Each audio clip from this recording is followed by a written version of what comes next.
हज की सआदत हासिल करने के लिए तशरीफ लाएं। Al Azam tours and travels मुख्तलिफ पैकेजेस मुनासिब रेट पर दस्तयाब हैं।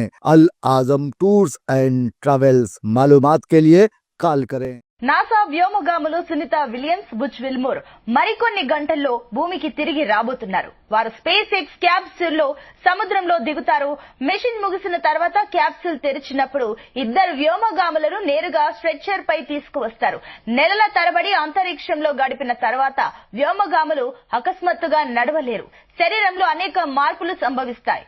ఇవి సమతుల్యత కండరాలను ప్రభావితం చేస్తాయి. जो जमाने में हिम्मत न हारे, अपनी तकदीर खुद जो संवारे, इस जहां में उसी के हमेशा कामयाबी कदम चूमती है. సునీత విలియమ్స్ భూమిపైకి తిరిగి వచ్చేనా? కేవలం వారం రోజుల అంతరిక్ష ట్రిప్ కోసం వెళ్లిన వ్యోమగాములు 9 నెలలు అయిపోతున్నా ఎందుకు రాలేకపోతున్నారు? ప్రపంచ ప్రఖ్యాతి చెందిన ఇద్దరు ఆస్ట్రోనాట్స్ ఇన్ని నెలలుగా వెనక్కి రాలేకపోవడానికి కారణాలేమిటి అనే అన్ని ప్రశ్నలకు ఇక సమాధానం దొరికినట్టే. ఎందుకంటే సునీత విలియమ్స్ ఎట్టకేలకు మరికొన్ని గంటల్లో భూమికి చేరుకోబోతున్నారు.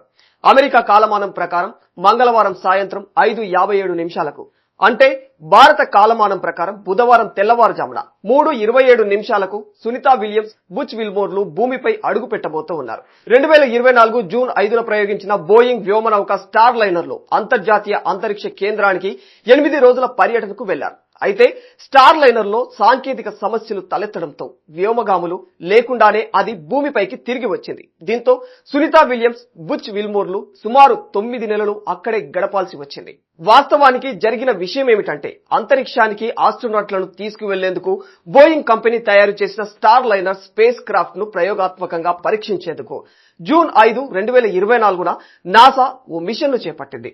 ఇందులో మిషన్ కమాండర్ గా బుచ్ విల్మోర్, పైలట్ గా సునీత విలియమ్స్ స్పేస్ కు వెళ్లారు. మిషన్ ప్రారంభానికి ముందు కూడా సాంకేతిక సమస్యలతో ఈ ప్రయోగం చాలా సార్లు వాయిదా పడింది. చివరకు జూన్ 5, 2024న మిషన్ స్టార్ట్ అయింది. అనంతరం స్టార్ లైనర్ స్పేస్ క్రాఫ్ట్ ను అట్లాస్ రాకెట్ విజయవంతంగా అంతరిక్షానికి చేర్చింది. అప్పుడు స్పేస్ క్రాఫ్ట్ ISS తో అనుసంధానం అయ్యింది. కానీ స్టార్ లైనర్ లో ఉన్న 28 థ్రస్టర్లలో 5 థ్రస్టర్లు ఫెయిల్ కావడం, హీలియం గ్యాస్ లీక్ అవ్వడంతో జూన్ 14న చేపట్టిన రీ ఎంట్రీ మిషన్ వాయిదా పడిపోయింది. అలా 8 రోజుల మిషన్ కోసమని అంతరిక్షానికి వెళ్లిన సునీత విలియమ్స్, విల్మోర్లు 9 నెలలుగా అంతరిక్షంలోనే చిక్కుకుపోయారు. ఈ నేపథ్యంలో వారిని తీసుకురావడానికి అమెరికా అధ్యక్షుడు డొనాల్డ్ ట్రంప్ ఆదేశాలతో వారిని భూమి మీదకు తీసుకువచ్చేందుకు నాసా, స్పేస్ ఎక్స్ రంగంలోకి దిగింది. క్రూ 10 మిషన్ చేపట్టింది. ఈ క్రమంలో అంతరిక్షంలోకి వెళ్లిన స్పేస్ ఎక్స్ వ్యోమనౌక క్రూ డ్రాగన్ ఆదివారం విజయవంతంగా భూకక్షలోని అంతర్జాతీయ అంతరిక్ష కేంద్రంతో అనుసంధానమయ్యింది. క్రూ 10 మిషన్ లో వెళ్లిన 4 వ్యోమగాములు ఒక్కొక్కరిగా అంతరిక్ష కేంద్రంలోకి ప్రవేశించారు. దీంతో సునీత రాకకు మార్గం సుగమమైంది. ఈ మేరకు రిటర్న్ షెడ్యూల్ ఎప్పుడు అన్నది నాసా వెలువడించింది. అంతరిక్షం నుంచి వారు బయలుదేరే క్రమంలో క్రూ డ్రాగన్ వ్యోమనౌక హ్యాచ్ మూసివేత ప్రక్రియ అమెరికా కాలమానం ప్రకారం సోమవారం రాత్రి 10:45 మొదలవుతుంది. అనంతరం అంతరిక్ష కేంద్రం నుంచి క్రూ డ్రాగన్ వ్యోమనౌక అన్డాకింగ్ ప్రక్రియ ప్రారంభం కానుంది.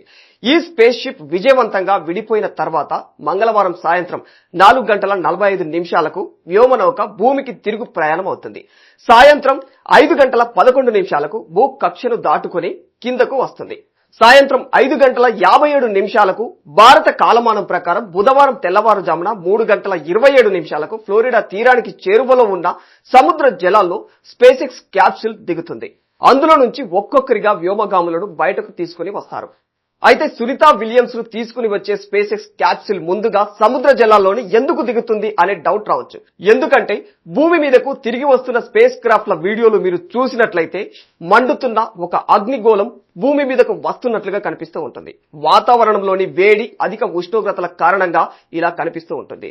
ఈ స్పేస్ క్రాఫ్ట్ లు భూమిని చేరుకునే క్రమంలో కొన్ని వేల కిలోమీటర్ల వేగంతో భూమిని చేరుకుంటాయి. నిమిషాల వ్యవధిలోనే స్పేస్ క్రాఫ్ట్ క్యాప్సూల్ చుట్టూ ఉన్న గాలి కొన్ని వేల డిగ్రీల ఫారెన్హీట్ ఉష్ణోగ్రతకు చేరుకుంటుంది. చెప్పాలంటే మరుగుతున్న లావా కంటే ఎక్కువ వేడిగా ఉంటుంది. అందుకే స్పేస్ క్రాఫ్ట్ లను నేరుగా సముద్ర జలాల్లోకి దించుతారు. అయితే కొన్ని నిమిషాల్లో ఆ అంతరిక్ష నౌక భద్రంగా సముద్రంలో దిగి వెంటనే పైకి తేలుతుంది. అప్పటికే అక్కడ 10 నుంచి 15 మైళ్ల దూరంలో సహాయక చర్యల కోసం మరో నౌక సిద్ధంగా ఉంటుంది. ఈ నౌక వెంటనే స్పేస్ ఎక్స్ క్యాప్సూల్ లోని వ్యోమగాములను సురక్షితంగా బయటకు తీసుకుని వస్తుంది. సునీత విలియమ్స్, విల్మోర్ల విషయంలో కూడా ఇదే ప్రాసెస్ జరగనుంది.